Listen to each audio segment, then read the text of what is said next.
Няма шанс тук за тях. Най-добре да емигрират. Силиконов живот, силиконови... Ще помоля хората, които имат бутилки в себе си, да хвърлят зад гърба ми, така както желаят. По възможност без да чупиме и без да ни целите. Хвърляйте, не бойте. В момента утре ще ги събери. Бегай, бегай, бегай. Хвърляйте, не бойте. Щом свърши поредния смешен дебат, ще отида да чупя от студентския град. Няма такава държава. Няма такава държава.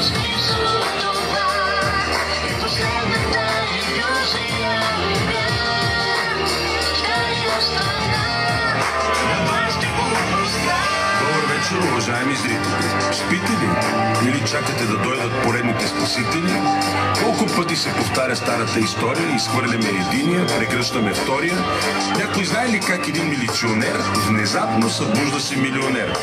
И нали уж са нови, а пак са си същите, правят се на шефове, гледат мрачно, мръщат се и изведнъж става ясно, че са пълни с имоти. И изведнъж става ясно, че са пълни идиоти.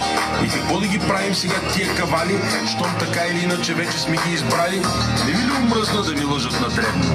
Не ви ли омръзна да живеете бедно? А кога ще си траем, вече става банално. Толкова ли е трудно да живеем нормално? Няма такава държава. Няма такава държава.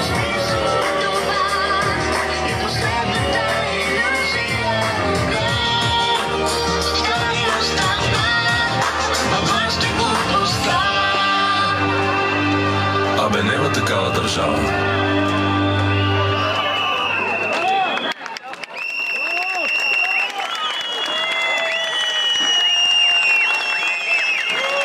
Много благодариме.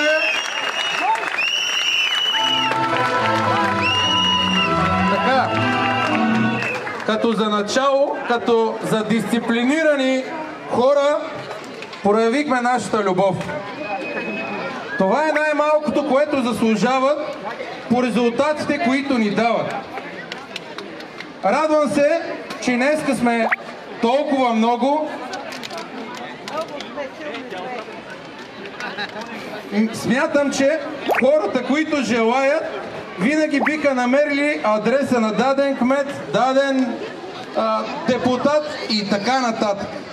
Нещата не са от вчера, не са от днеска. Те са познати за всички, но всички по една или друга причина решихме да сме по-встрани, за да не сме център на внимание.